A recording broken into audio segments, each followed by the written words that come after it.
오늘은 히브리서 13장 1절에서 17절 말씀을 통해서 세상과 다른 우리들의 마무리라는 그 제목으로 말씀을 나누도록 하겠습니다. 지난주에 이어서 지난주는 성탄절에 관계된 말씀을 나누었고, 오늘은 2014년을 마무리 짓는 그 시점 속에서 에베소서 그 강해를 좀 잠시 멈추고 연말을 마무리 지을 수 있는 그 말씀을 좀 나누었으면 합니다. 그런 생각들을 좀 해봅니다. 올해 2014년 이제 마무리 짓는 그 시점인데, 그럴 때마다 어떤 것들을 좀 생각하시나요? 특별히 얼마 전에 어느 한 아는 지인한테서 그런 얘기를 들었습니다. 뭐 날짜에 금요일이었는데, 금요일에 그 2014년에 모임이 있으니까 왜 하필 그날을 잡느냐라는 얘기를 들은 적이 있습니다. 왜냐하면 그날이 그 12월 달 두 번째 주 금요일인가 그랬는데, 그때가 가장 피크라는 거죠. 모든 모임들이 그 시점에 모이는 경우들이 참 많아가지고 자기는 한 두세 개가 겹쳤다는 이야기를 합니다. 뭐 그날이 꼭 아니더라도 송별회다 망년회다 모임이 참 많습니다. 옛날에 비해서는 좀 적어진 케이스이긴 했지만 참 많이 있었던 것 같습니다. 그런데 그런 연말에 그런 모임을 갖는 이유가 뭡니까? 뭐 올해를 잘 마무리 짓는 마무리 잘 짓고자 하는 그런 의도가 있죠. 근데 그렇게 마무리 짓고 할 때마다 보통 어떤 얘기들을 하나요? 그럴 때마다 이제 지나간 일들 속에서 힘들고 어려웠던 일은 다 잊고 이제 새로운 출발을 하자라는 이야기를 하곤 합니다. 근데 저는 그런 생각들을 해봅니다. 다 잊자고 얘기하는데 과연 잊는다는 것이 실제로 도움이 되냐라는 것이죠. 잊는다는 것은 그것을 통해서 완전히 물리적으로 그것이 없어지고 나서야 효용성이 있습니다. 예컨대 내게 있어서 어떤 잘못된 일을 행하고 억울한 일을 행했던 사람이 2015년 새해가 된다고 해서 갑자기 그 사람에 대한 마음이 완전히 정리가 될까요? 대부분의 경우는 정리가 안 됩니다. 또 회사에 어려웠던 상황이 있었는데 그 어려웠던 상황이 2014년 12월 30일이 딱 지난다고 해서 갑자기 어려운 상황이 깨끗이 사라지나요? 아닙니다. 그 상황은 그대로 존재합니다. 사실 잊어버리자, 새로운 출발하자라는 의미는 우리에게 있어서는 별반 의미 없는 일들입니다. 새해를 맞이한다고 해서 달라지는 것은 없습니다. 우리가 마음을 새롭게 해서 조금 더 출발하긴 하지만 쉽지 않습니다. 마치 논밭에 갑자기 화초밭에 잡초가 잔뜩 꼈는데 그 잡초를 뿌리째 뽑지 않고 윗부분만 잘라낸다고 해서 갑자기 당장은 잡초가 보이지 않지만 어떡하나요? 조금만 지나면 그 잡초는 다시 일어나게 됩니다. 우리의 삶이 그렇습니다. 이제 2014년을 마무리 지면서 어쩜 우리가 잊어버리자라는 의미는 말들은 우리에게 있어서는 실질적인 도움이 되지 않습니다. 무엇이 필요합니까? 결단이라는 것이 필요하고, 내가 어떻게 이 지금의 삶을 마무리 짓고 새로운 출발을 해야 되는지 그 근본적인 부분들을 건들지 않고서는 사실상 불가능합니다. 지난번에 에베소서를 다루면서 제가 그런 비슷한 얘기를 했던 것 같아요. 특별히 바울의 서신 같은 경우는 어땠습니까? 바울의 서신성의 대부분이 한 절반 정도는 교리적인 것이라든가 이론적인 부분들이 다뤄진다면 그 후반부는 어떤 경우들 실천적인 부분들이 다뤄진다는 얘기들을 했습니다. 또 그렇게 많은 학자들이 이야기를 합니다. 히브리서는, 오늘 읽었던 히브리서는 많은 사람들이 바울 서신이다 아니다라는 논란이 많이 벌어집니다. 그런데 오늘 본문이 몇 장이죠? 13장입니다. 그러면 그 전까지 몇 장이요? 12장까지 되죠. 보통의 바울 서신들은 중반부터 해가지고 나눠가지고 한쪽은 그 이론적인 부분들, 한쪽은 실천적인 부분이 다뤄지는데 이 장은 13장부터 돼요. 그래서 어떤 사람들은 바울 서신이라고도 하기도 하고 아니라고도 합니다.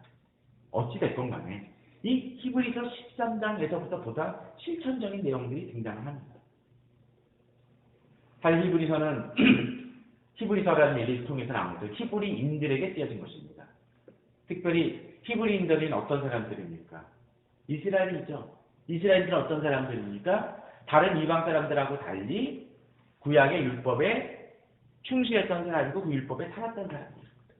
그렇기 때문에 이들에게 예수 그리스도가 어떤 분인지를 설명하고 예수 그리스도를 붙들라는 얘기를 하기 위해서 히브리서는 상당수가 무슨 내용이 나오냐면 율법에 나왔다는 내용들이 등장을 하고 있고 제사에 대한 그런 것들이 등장을 합니다. 그런데 그 제사라는 부분들이 그들을 온전하게 할 수 없기 때문에 계속적으로 반복적으로 제사를 드린다고 했답니다. 양이나 또는 소나 그런 것을 드려도 그들 자체가 제물이 온전하지 못하기 때문에 또 그것을 주관하는 사람이 누구죠? 대제사장이죠. 제사장이죠. 그런 사람들조차도 똑같이 이스라엘 백성들하고 다 똑같이 어떤 사람들 죄인이기 때문에 단순히 그 직책을 맡았던 사람이기 때문에 어떤 일이 벌어져요? 그 제사 자체가 완전하지 않다는 거죠. 한시적이라는 거죠. 그렇기 때문에 그 제사는 반복되어질 수밖에 없다라는 얘기입니다. 그러면 그것을 해결해 주신 분이 누구? 바로 예수 그리스도라는 거죠. 어떻게? 자기 자신이 온전히 제물이 되어졌고 또 자기 자신이 온전히 온전한 대제사장으로서 그것을 감당하셨기 때문에 어떤 일이 벌어져요? 이제 더 이상 제물이 필요 없게 되어지고 더 이상 제사를 드릴 이유가 없게 되어졌다는 것이죠. 그 믿음을 가지고 살았던 사람들이 누구냐? 바로 히브리서 11장의 믿음의 용사들입니다. 거기에는 아벨이 등장을 합니다. 또 모세가 등장을 합니다. 이삭이 등장을 합니다. 아브라함이 등장을 하고 그 후에 수많은 사람들의 이름이 등장을 합니다. 아니 이름보다는 그렇게 믿음의 싸움을 했다라고 얘기합니다. 물론 그들은 예수 그리스도를 보지 못했습니다. 그러나 그럼에도 불구하고 마치 예고편을 보고 상징을 보고 예수 그리스도라는 그 구세주가 오실 것을 믿고 그들이 믿음의 경주를 행했다라고 이야기합니다. 그리고 히브리서 12장에서 바로 너희들이 그러기 때문에 믿음의 싸움을 해야 되고 너희들이 부족함에도 불구하고 달려가야 된다라고 얘기합니다. 그 믿음의 증인들이 있다라고. 오늘 히브리서 13장 바로 이 히브리서 13장에서 이제 마지막으로 히브리서 기자들이 이야기하면서 이들을 독려합니다. 바로 그 믿음을 가지고 니들이 어떻게 살아야 될지 이 히브리인들이 어떻게 살아야 될지에 대해서 좀 더 구체적이고 실체적인 방법을 제시하고 있다라는 것입니다. 저는 오늘 이 히브리서 말씀을 통해서 우리가 그런 사람들 되길 바랍니다. 단순히 열심히 하자라는 것이 아니라 우리가 어떻게 하면 열심히 할 수 있는지 그 근거들을 돌아보고 그 원칙들을 붙잡고 나아감을 통해서 물론 세상 사람들도 그저 있다라는 것은 아니긴 하겠지만 우리가 어떻게 이 한 해를 마무리 짓고 달려갈지를 좀 돌아보기 바랍니다. 이따 기도하면서 같이 얘기도 나누겠지만 한번 생각을 해보십시오. 이번 주는 어떻습니까? 언제가 12월 31일입니까? 수요일입니다. 1월 1일은 언제? 뭐 당연히 그 다음 날이겠죠. 딱 어떻게 됐습니까? 절반입니다. 그러니까 월화수 동안 오늘까지 포함해서 나으리겠지만 그 3일 동안 뭐 합니까? 올 한 해를 잘 마무리 짓고 또 3일 동안 뭐 합니까? 이제 열심히 달려갈 수 있는 출발점이 된다는 측면에서 이 수요일, 목요일이라는 것은 참 우리에게 중요한 의미를 지니고 있는 것 같습니다. 자, 그렇다면 오늘 본문 속에서 어떤 모습들이 있는지를 좀 돌아보았으면 합니다. 자, 이제 여러 가지 어떻게 살아가야 될지에 대해서 이야기하지만 그 중에 상당수가 또 그런 얘기들이 등장합니다. 8절입니다. 예수 그리스도는 어제나 오늘이나 영원토록 동일하시니라 라고 되어 있고 또 10절에 보면 우리에게 제단이 있는데 장을 섬기는 자들은 그 장에서 먹을 권한이 없나니 그리고 이는 죄를 위한 짐승의 피는 제사장이 가지고 성전에 들어가 그 육체는 영문 밖에서 불사람이라 그러므로 예수도 자기 피로써 백성을 거룩하게 하려고 성문 밖에서 권한을 받으셨느니라 라고 되어 있습니다. 무슨 얘기입니까? 이미 앞서서 우리가 오늘 보진 않았지만 히브리서 1장에서부터 12장까지 계속적으로 예수 그리스도의 구속사역을 얘기하면서 예수 그리스도께서 뭐예요? 먼저 그 이를 백성들을 거룩하게 하게 하려고 성문 밖에서 권한을 받으셨다는 얘기입니다. 그런데 그분이 어떡합니까? 동일하신 분이라고 합니다. 어제나 오늘이나 영원토록 동일하신 분이라는 것이죠. 여기에 우리가 달려가는 힘의 근거가 있습니다. 요새는 스폰서라는 말이 나쁜 의미로 좀 쓰이긴 하지만 글자 그대로 예수 그리스도께서 우리의 스폰서 되주신다는 거예요. 백그라운드 된다는 것이죠. 제가 예전에 있었던 모 부대에서, 제가 예전에 있던 모 부대가 아니라 모 어디 부대에 있었던 한 분에 대한 얘기를 듣습니다. 제가 있었던 부대도 마찬가지긴 했었는데 백으로 아니면 뭐 들어가기 힘든 부대라는 얘기를 많이 들었습니다. 그런데 모 병사가 뭐 실수를 했어요. 그래서 계급으로는 아마 일병 정도 됐겠죠. 그래가지고 위에 사람이 막 야단을 쳤다고 합니다. 그랬는데 이 병사가 좀 높은 직위의 백그라운드가 있었던 거예요. 다음날 무시하게 그 야단 쳤던 사람이 야단을 맞고 혼나고 아주 좀 속된 표현은 홍군형이 났다고 합니다. 물론 요새 시대는 없다고 믿으려고 합니다. 제가 왜 이런 얘기를 하냐라면 그 사람의 백그라운드가 어느 쪽이 세냐라는 그 치열한 싸움이 그런 결론이 난다는 거예요. 세상에서 그렇지 않습니까? 저는 그게 옳다고 생각하지 않습니다. 그건 분명 다른 일은 아니죠. 그러나 이 세상의 주관자이신 그 주님의 백성과 이 세상의 백성은 좀 다르다는 거예요. 우리의 백그라운드가 누구요? 바로 주님이시라는 것입니다. 하나님이시라는 거죠. 근데 그분은 어떤 하나님이십니까? 어떤 주님이십니까? 오늘 본문에 의하면 어제나 오늘이나 영원토록 동일하다. 그럼 그 얘기는 뭐죠? 2014년이나 2015년이나 그분은 내게 동일하게 내게 은혜 내려주시고 나를 책임지시고 돌보실 분이시라는 것입니다. 여기에 우리가 그 믿음의 근거가 출발돼야 된다고 생각이 들어요. 담대함이 있어야 된다는 것이죠. 2014년을 마무리 지면서 답답한 마음이 있을지 모릅니다. 또 2015년을 바라보면서도 발반 바뀌지 않을 것 같은 상황이 있을지 모릅니다. 그런데 우리를 돌보시는 분이 누구? 바로 예수 그리스도라는 거죠. 그분이 동일하게 우리를 붙잡고 계실 것이라는 그 믿음이 있을 때 우리는 달라질 수 있습니다. 비록 내게 가진 것은 없다 할지라도, 비록 내게 지금 상황이나 환경은 달라지는 것이 없다 할지라도, 누가? 예수 그리스도께서 나의 중심이 되어주시기 때문에, 비록 내 주머니에 가진 게 없어도 어떤 사람도 어떻습니까? 카드 하나만 있으면 잘 버티는 사람이 있잖아요. 그게 카드가 이게 정지 먹은 카드만 아니라면, 또 신용한도가 높은 그 카드라면 우리는 그 카드를 가지고 그냥 별반 지금 내 지갑에 돈이 없다 할지라도 별반 불편 없이 살아갑니다. 예수 그리스도께서 나의 신용이 되어주시고 나를 책임져 주신다는 그 믿음이 우리에게 얼마나 귀중한지를 기억하는 사람은 다르게 살아갑니다. 그런데 그렇게 다르게 살아갔던 사람들이 있었습니다. 누구였습니까? 봐서 아까 잠깐 언급을 했지만 히브리서 11장의 믿음의 사람들입니다. 옛날 성경에는 그들에 대해서 그렇게 번역을 했습니다.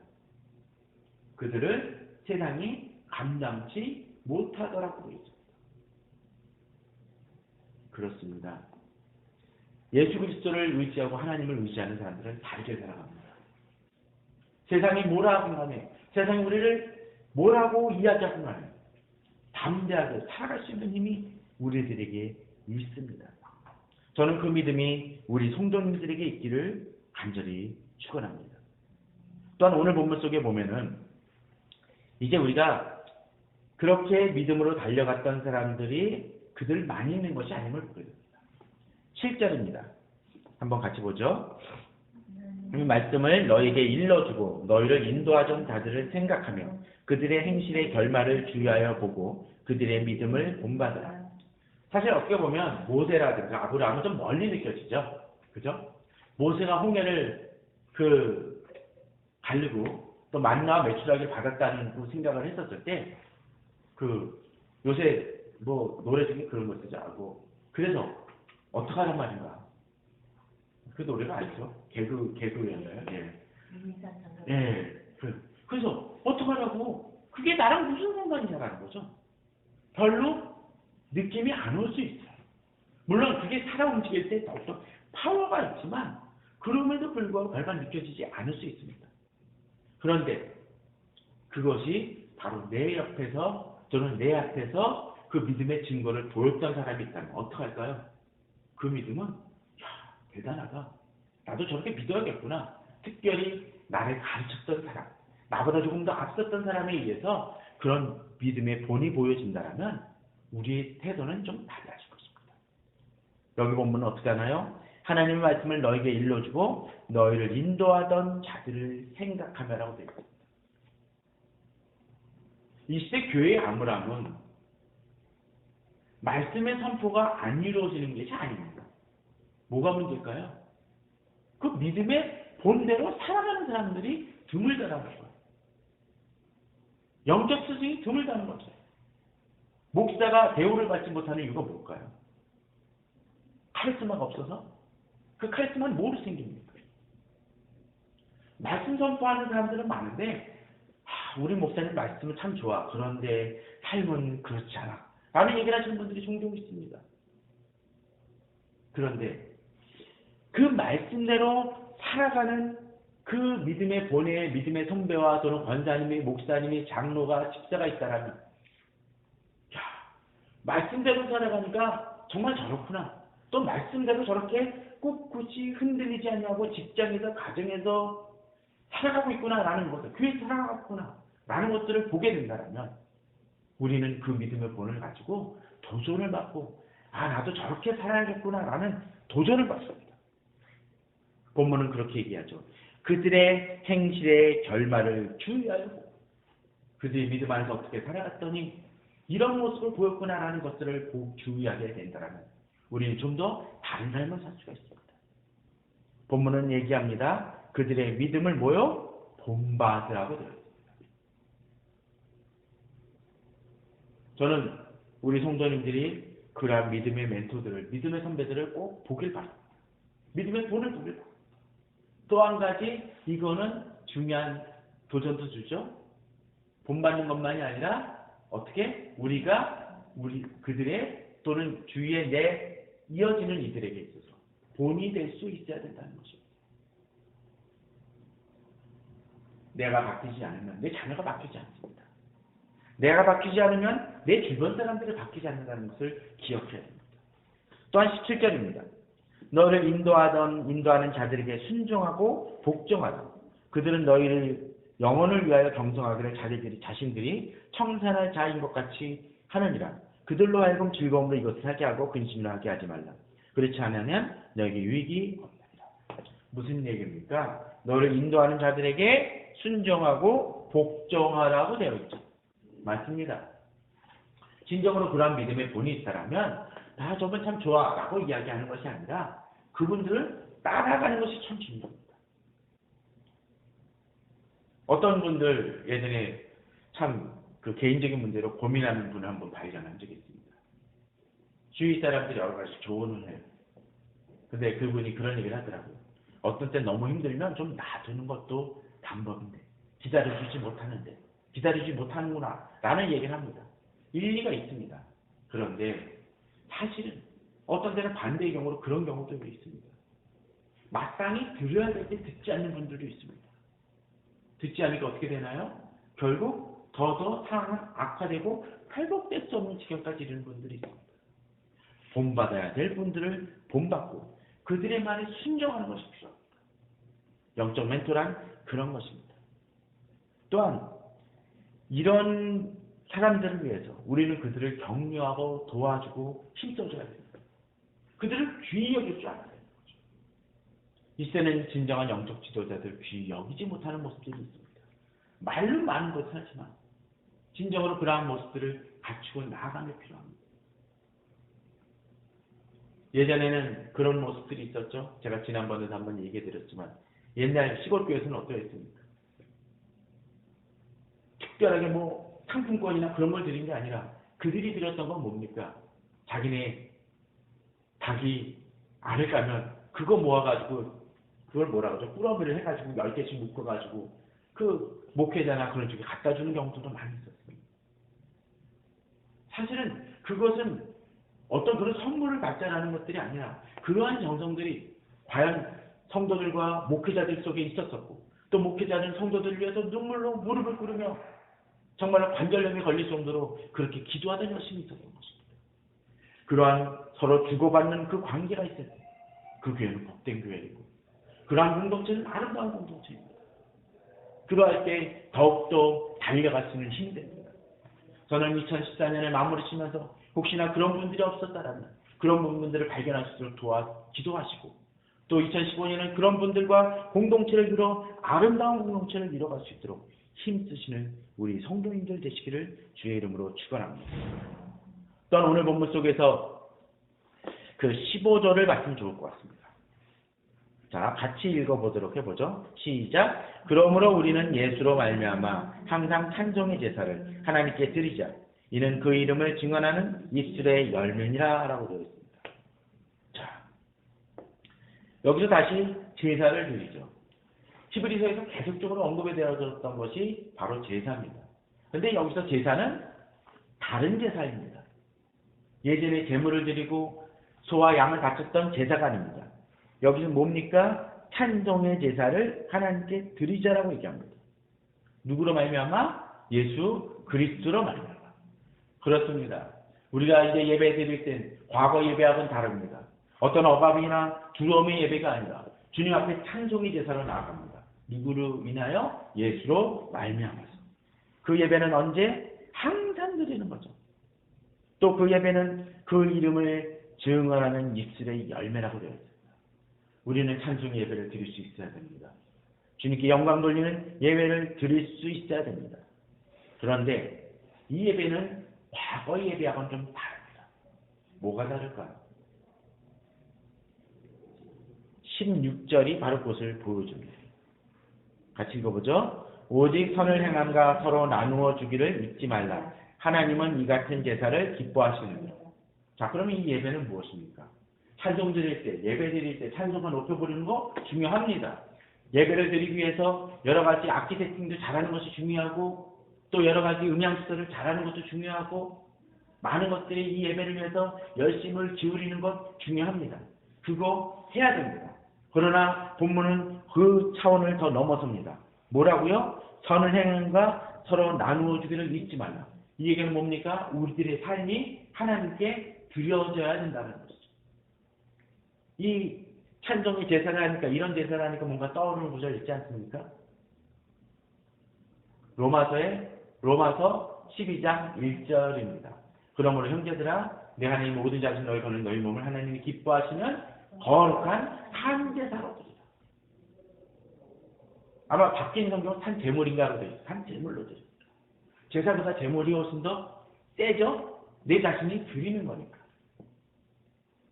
거기서도 그 산제물이 그냥입니까? 내 삶을 드린다. 나의 중심을 드린다는 거죠.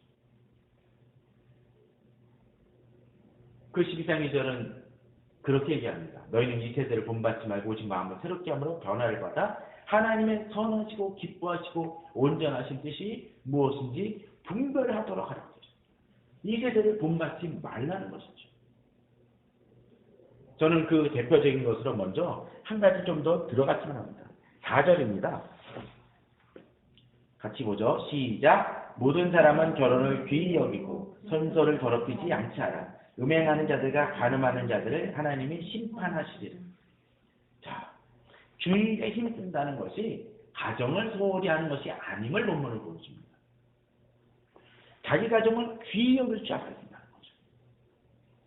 제가 평신도 때부터 또 지금까지 상담을 해오면서 어떤 때는 어른을 상담할 때도 있고 제 나이 또래 또는 제 밑에 또래의 경우를 보게 되는데 세상 사람들만이 아니라 세상 사람들 경우는 뭐 말할 것도 없고 믿음의 가정들 속에서도 가정의 위기와 깨어짐의 모습을 봅니다. 가정폭력이 난무하는 경우도 보게 되고 또 어떤 때는 부부 사이에 그 깨어짐과 갈등의 모습들을 보는 경우도 상당수 있습니다. 부모와 자녀의 관계가 깨어짐도 많이 봅니다. 본문은 뭐라고 얘기합니까? 결혼을 귀히 여기라고 얘기합니다. 이것은 너무나 중요한 부분들입니다. 오늘 아침에 퀴트를 하다가 우연히 한 그 기사를 봤습니다. 뭐냐면 그 신학교 어느 교사가 부업을 띄웠대요. 그래도 다행이라고 말하면 좀 그렇긴 하지만 우리나라에 일어난 일이 아니고 영국에서 일어난 일이고 또 영국에서 일어난 일이긴 하지만 개신교 쪽은 아닙니다. 뭐라고 딱 얘기는 안 할게요. 개신교는 하여튼 아닙니다. 그런데 이 교사가 여자 교사였는데 안 좋은 비디오를 찍는 거를 부업으로 튀었다고 합니다. 그래가지고 그것이 밝혀져가지고 특별히 무슨 뭐 대회에서 무슨 인기상 같은 걸 받아가지고 그게 들통이 났다고 합니다. 참 웃기는 일이죠. 그래가지고 다행히 그 신학교에서는 다행히 바로 해직을 시켰답니다. 근데 이 교사가 더 웃긴 건 뭐였냐면 내가 그런 일을 부업을 갖는다고 해서 가르치는 것을 소홀히 하지 않았다. 그래서 해고 무효 소송을 제기할 예정이라고 합니다. 웃기는 나라죠. 웃기는 나라가 아니라 웃기는 일들입니다. 이 여자 교사에게 그 마인드가 뭐였을까요? 신앙과 삶이 같다라는 것, 통일되어 있다라는 것을 전혀 의식하지 못했다라는 것입니다. 이 시대 성적 윤리가 많이 그렇습니다. 가정에 대한 사고가 그렇습니다. 이혼한 쪽이에요. 저는 페북에도 가끔가다 보면은 이게 뭐 크리스찬들이 좀 거하게 술 마시는 그 사진들을 페북에 올리는 모습을 보면 좀 안타깝습니다. 또는 여러 가지 안 좋은 내용들이라든가 심지어는 음담패설 같은 경우도 페북이라든가 밴드 같은데 크리스찬임에도 불구하고 올리는 모습도 많이 봅니다. 또 정치가로서 결코 본의 안 되는 행동을 하면서도 그것을 정당화시키는 많은 모습들을 보게 됩니다. 그 속에 있는 것이 뭡니까? 윤리와 신앙이 통일돼야 된다는 그것이 떨어질 수 없다는 것을 인식하지 못한다는 거죠. 가정에 있어서 더더욱 그렇다라는 거예요.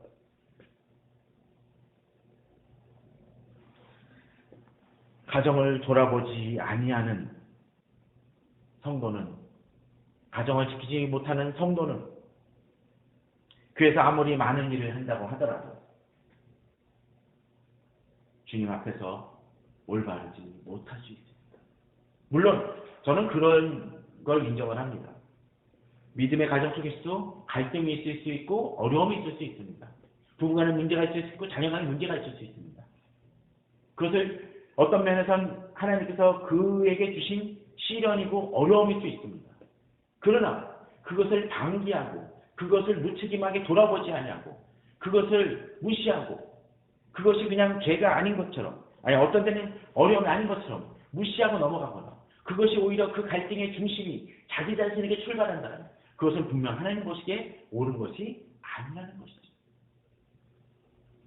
저는 2014년을 마무리 지으면서 우리 가정을 위해서 또는 자기 가정을 위해서 그러한 부분들을 돌아보신 우리 성도님들 되길 바랍니다.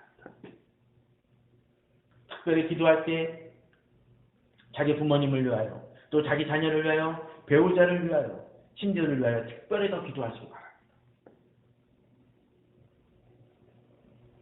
그러할 때 진정으로 주님 앞에서 찬미의 제사를, 찬송의 제사를 드릴 수 있는 중요한 요소가 되었습니다. 또한 본문 속에서는 뭐라고 되어 있나요? 앞서 그 읽었던 16절에서 뭐라고 되어 있습니까? 오직 선을 행함과 서로 나누어 주기를 잊지 말라고 되어 있습니다. 선을 행하라는 거죠. 맞습니다. 그리스도인으로서 진정한 제사는 선을 행하는 것입니다. 오직 선입니다. 오직 선. 그게 뭡니까? 악과 타협하지 말라는 얘기죠. 또 서로 나누어 주기를 잊지 말라고 되어 있습니다. 초대교회의 아름다운 공동체들은 다 어떠했습니까?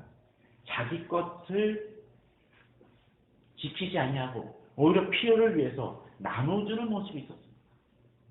근데 현대교회에서는 그런 모습들이 많이 사그러진 모습을 보여줍니다. 또 그런 나눠줌은 아까 17절에서는 바로 영혼은 지도자들을 위해서, 신앙의 지도자들을 위해서도 나누는 모습이 있었음을 보게 됩니다. 특별히 이 구절을 구체적으로 좀 더 들어갑니다. 13장 1절, 2절이죠. 형제 사랑하기를 계속하고 손님 대접하기를 잊지 말라고 되어 있습니다. 본문은 두 가지 측면이 있습니다.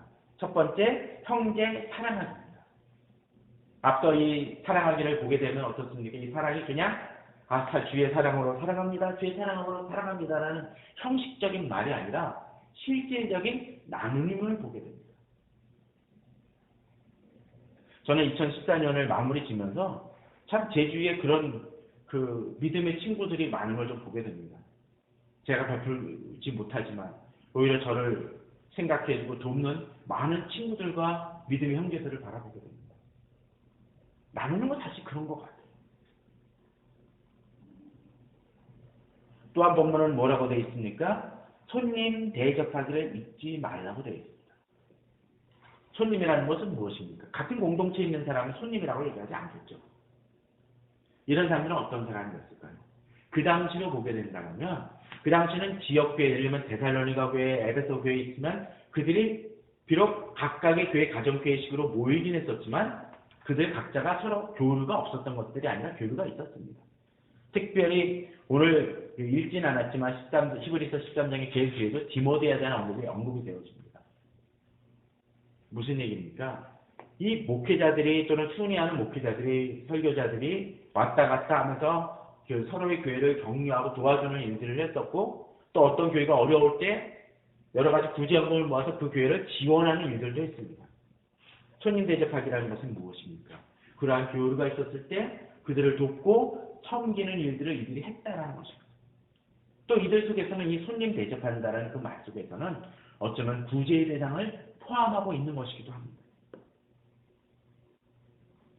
현대교회는 지역교회에 묶여있는 경우들이 많이 있습니다. 그러나 본문은 그것을 넘어서라고 얘기합니다. 넘어설 때 놀라운 일들이 일어납니다. 본문은 그 놀라운 일들 한 가지를 보여주고 있습니다. 자, 2절에 손님 대접하기를 잊지 말라. 그리고 또 뭐가 있나요? 이로써 부지 중에 천자들을 대접한 이들이 있었느니라고 되어 있습니다. 그렇습니다. 그 오스카 와일드의 거인의 뜰인가요? 그 동화에 보면 그런 얘기가 등장을 하죠. 거인이 담장을 만들어서 자기 아름다운 정원이 있었는데 그 동네 아이들이 자꾸 넘어옵니다. 그러니까 어떤 일을 행하나요? 담을 쌓죠. 담을 쌓았더니 그 아름다운 정원에 갑자기 겨울이 옵니다. 근데 어느 날 그 정원에 담을 넘어온 한 아이가 있고 그 아이를 이 거인이 보살폈더니 그 정원에 다시 봄이 돌아왔다는 얘기가 생각합니다. 그런데 그 아이의 손을 보니까 옷자국이 있고 그 발에 구멍이 있음을 보게 됩니다. 누구? 바로 예수 그리스도를 상징하는 것입니다. 오늘 본문은 그러한 일들이 있었다라고 얘기합니다. 이 일들이 어떠한 것인지 구체적이 무엇인지는 본문에서 등장하지 않긴 하죠. 하나님께서는 어쩌면 그러한 모습을 우리에게 다가오실 수 있다는 겁니다. 내게 도움이 필요한 손길로서, 가난한 자로서, 어떤 때는 노숙자로서, 어쩌면 여러 가지 형제의 아픈 상황이 어렵고 힘든 형제가 내게 그러한 모습으로 다가올 수 있다는 것입니다. 그럴 때 그들을 도울 때 하나님께서는 어떻게 한다고요? 천사들을 대접하는 모습, 어쩌면 예수 그리스도를 대접하는 모습이 그 일들을 통해서 일어날 수 있다고 얘기합니다. 그럼 그 돕는 것이 얼마나 귀중한 일이겠습니까? 저는 도와야 될 때 그 마음을 닫지 마시길 바랍니다. 근데 우리는 가끔 그런 얘기 하죠. 예를 들면 지하철이나 어떤 곳에서 그렇게 누군가 구걸을 했었을 때 도움을 요청할 때 너무 마음을 닫는 경우들이 있어요. 물론 너무나 전문적으로 하는 분들도 있을지 모르지만 솔직히 그런 생각도 해봅니다. 그런 전문적인 사람들도 있겠지만 어떤 사람들은 그렇게 그걸 했었을 때, 솔직히 그걸 해서 그분들이 돈을 모아서 빌딩을 샀겠습니까? 솔직히 뭐 상가 건물이라도 대형 상가라도 샀겠습니까? 어쩌면 그렇게 해서 겨우 밥벌이하고 겨우 그 끼니를 때우는 역할을 했을지도 모릅니다. 어떤 분들은 얘기합니다. 어떤 그 길거리에서 그 구제를 위해서 이렇게 하는 모금을 하는 사람들을 뭐 유명한 데는 좀 덜하겠지만 좀 그 덜 유명한 데에서 하다 했을 때 또는 그 기간에서 옛날에 어떤 횡령 사건이 벌어졌다고 해서 아 이제는 저기 안 해 라고만 그냥 닫아버리신 분들도 있는데 내가 국적으로 남을 돕지 않는다면 그렇게라도 헌금이 아니죠. 그 기부를 하는 것도 좋은 방법일 수 있을 수 있습니다. 각자에 따라 다르긴 하겠지만 우리에게 그러한 노력을 포기하지 아니하고 그러한 일들로 나아가는 것이 또 하나 이렇게 손님 대접하는 또 다른 모습일 수 있습니다. 또 이러한 손님 대접은 그 사람의 필요를 돌아볼 수 있는 국률의 마음이 없이는 이루어질 수 없습니다. 종종 그런 것 같아요. 주변에서 선물을 받으신 분, 받아본 경험들 많이 있으시겠죠? 근데 선물을 줄 때 어떤 분들은 그 필요를 곰곰이 이 사람이 지금 필요한 게 뭘까라고 생각을 하고 갖고 오시는 분들이 있어요. 그럼 어떻습니까? 정말 고맙죠. 또 그렇게 마음으로 나갈 때 적당한 필요를 하나님께서 알려주시고 그 사람의 필요를 채워주시는 경험을 한 적이 있습니다. 꼭 아주 절박한 건 아니긴 했지만 얼마 전에 저도 그런 비슷한 경험을 했습니다. 누가 저한테 와가지고 누가 오면은 이 대접이라 하라고 과자랑 여러 가지 갖고 왔어요. 근데 물을 딱 갖고 왔어요. 근데 제가 그날 고민을 했었습니다. 이거 물을 미리 타놓을까 말까 딱 떨어져 가는데. 그런데 그 6병의 그 2리터짜리를 무거운 걸 낑낑낑 대면서 그걸 들고 왔더라고요. 그것도 하나님의 인도라고 생각이 되어집니다. 서로의 필요를 채워주고 서로를 돌아보는 것이죠. 그런데 이렇게 나아가다 보면 우리가 지칠 수 있습니다. 나만 일방적으로 주는 것 아닌가라는 생각이 들 수 있을지 모릅니다. 자, 하나 더 보도록 해보죠. 5절입니다. 5절, 6절을 같이 보도록 해보죠. 시작. 돈을 사랑하지 말고 있는 바를 족한 줄로 알아. 그가 친히 말씀하시기를 내가 결코 너희를 버리지 아니하고 너희를 떠나지 아니하리라 하셨느니라. 그러므로 우리가 담대히 말하되 주는 나를 돕는 이시니 내가 무서워하지 아니하겠노라. 사람이 내게 어찌하리요 하노라. 자, 돈을 사랑하지 말라고 되어 있습니다. 가끔 이런 구절을 하면은 가끔가다 이게 돈에 대해서 돈이 우리에게 불필요한 것이다라고 생각하는 분들이 있는데 아닙니다. 돈을 사랑하지 말라는 얘기지 돈이 불필요하다는 얘기를 하는 게 아니죠. 돈은 우리에게 필요한 것입니다. 그러나 사랑한다는 얘기는 뭡니까? 그것에 대해서 종속되는 것을 얘기해줍니다. 그런데 본문은 얘기합니다. 있는 바를 사랑하지 말고 있는 바를 족한 줄로 알라고 되어 있습니다. 이 얘기는 뭡니까? 지금 내게 필요한 것을 있는 것을 가지고 족하며 만족하며 감사할 수 있어야 된다는 거죠. 근데 사실 이런 말씀을 대하면 사람들이 좀 두려워합니다. 족한 줄로 알면 하나님께서 더 주시지 않자는 거니까.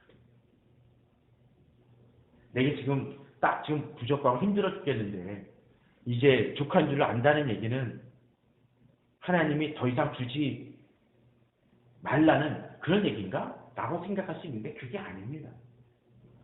족한 줄로 아는 건 뭡니까? 하나님의 인도와 하나님을 의지하며 나아간다는 것이죠. 옛날에 만나가 그러지 않았습니까? 그렇다고 하나님께서 그것만 주셨습니다. 그때는 광야였기 때문에 그렇죠.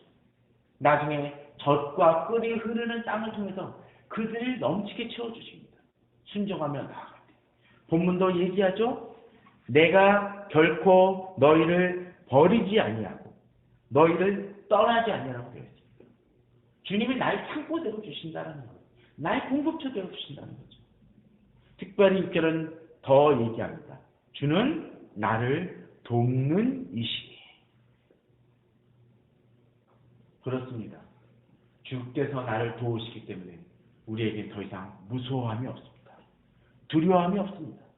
본문은 계속적으로 얘기합니다. 사람이 내게 어찌하려. 이 사람이란 말씀에 뭐가 들어있습니까? 세상이, 이 사회가, 주변의 여러 요소들이 나를 어찌할 수 없다는 것입니다. 왜? 주님이 나와 함께 계시고 나를 버리지 아니하시고 나를 떠나지 아니하시는 분이시기 때문입니다. 우리가 아까 봤었던 8절에서 이야기했었죠? 뭐라고요? 예수 그리스도는 어제나 오늘이나 영원토록 동일하신 분이시기 때문에 그분이 나를 책임져 주시기 때문에 우리는 더 이상 두려워할 것도 겁낼 것도 없습니다. 우리가 2014년을 그 마음으로 한번 돌아보시기 바랍니다. 혹시나 많은 근심과 두려움이 있었습니까? 걱정이 있었습니까? 어쩌면 2014년 1월 1일을 맞이하면서 가졌던 두려움이 있을지 모릅니다. 걱정이 있을지 모릅니다. 그런데 지금 이제 얼마 앞 2014년 12월 30일을 얼마 앞두지 않은 그 상황 속에서 지금 우리가 굶어 죽었습니까? 옷을 벗었습니까? 그건 아니잖아요. 잘 살아왔습니다. 그러한 주님의 손길이 계속적으로 임하실 것이라는 거죠. 하나님께서 어떻게 역사하실지 모르지만 그 믿음을 가지고 나아가시는 우리 성도님들 되시길 바랍니다. 그렇게 믿음으로 나아갈 때 또 그 주님께서 나의 배경이 되어주시고 나를 주장하심을 믿을 때 2015년도 주님께서 놀라운 일들을 이루실 걸 믿습니다. 말씀을 좀 맺도록 하겠습니다. 저는 그런 생각을 해봅니다. 2014년 12월 31일 그리고 아까 얘기했던 2015년 1월 1일 날짜상으로는 참 많이 다르게 보이지만 수요일 목요일입니다. 그죠? 수요일하고 목요일이 정말 많이 차이 날까요? 별반 차이 안 납니다. 해는 정시에 뜰 것이고 또 급격한 변화도 없을 것입니다. 기온차가 갑자기 나지도 않을 것입니다. 물론 한파는 올 수 있을지 모르겠지만 겨울 날씨가 갑자기 반팔을 입어야 되는 여름 날씨로 변하지는 않을 것입니다. 저는 그걸 예언할 수 있습니다. 제가 세상의 종말은 예언하지 못해도 그 정도는 예언할 것 같아요. 그러나 그럼에도 불구하고 이 날은 중요한 다른 의미를 지니고 있을 것 같습니다. 저는 가끔 그런 생각을 해봐요. 우리들이 옛날에 넓이뛰기 하면 어떻게 했습니까? 선을 하나 긋지 않습니까? 거기서 발조점을 해서 뜁니다. 그런데 이 줄그었다고 해서 이 앞에 땅하고 뒤에 땅이 다릅니까? 똑같습니다. 그러나 이 줄긋기가 어떤 의미를 지니고 있나요? 도약하고 뛰고 날아가는 차이를 보여줍니다. 2014년 12월 31일과 2015년 1월 1일은 별반 다르지 않은 날일지 모르지만 주 앞에서 기도하고 결단할 때 이 날은 우리에게 새로운 날이 될 것이고 희망의 날이 될 것이고 소망의 날이 될 것입니다. 저는 그 믿음이 매일매일 다시 존재하길 바랍니다. 크게는 그렇게 나눠야 되죠. 월요일이 다르다는 믿음을 가지고 나아가십시오. 주께서 붙잡아 주시기 때문에 어제나 오늘이나 동일하신 그 주님이 붙잡아 주시기 때문에 우리는 다를 것입니다. 그러기에 저는 이 오늘 말씀처럼 오늘 묵상했던 그 말씀처럼 수요일까지 올 한 해를 한번 정비하고 반성하고 2015년을 계획하는 우리 성도님들 되시길 바랍니다. 그래서 2015년 1월 1일부터는 새롭게 결단하고 출발하십시오. 전 참 좋은 것 같습니다. 아까 얘기드렸던 것처럼 3일 3일이라고 그랬죠. 근데 우리들 결심한 다음에 실패할 때 보통 뭐라고 얘기하죠? 작심 3일. 일요일은 몇 번째 날? 네 번째 날. 작심하지. 그럼 어떻게? 새롭게 출발할 수 있는 날입니다. 주일날 와서 내가 목요일날 결심했는데요. 이렇게 제대로 못했어요 해도 새로운 작심삼일을 시작할 수 있는 은혜가 언제? 주일날 임한다라는 것입니다. 어떤 분은 성공한 날로, 어떤 분은 실패하고 다시 출발하는 날이 될지 모르지만 주님께서, 동일하신 주님께서 나를 붙드시고 놓지 않으실 것이라는 그 믿음을 가지고 믿음의 걸음을 떼어 도전하시는 우리 성도님들 되시기를 주님의 이름으로 축원합니다. 이 시간 잠시 기도하도록 하겠습니다. 잠시 합심하여 기도했으면 합니다. 기도할 때 올 한 해 그 말씀을 두고 내가 혹시나 미진했던 부분들이 없는지를 돌아보는 기도를 드리도록 하겠습니다.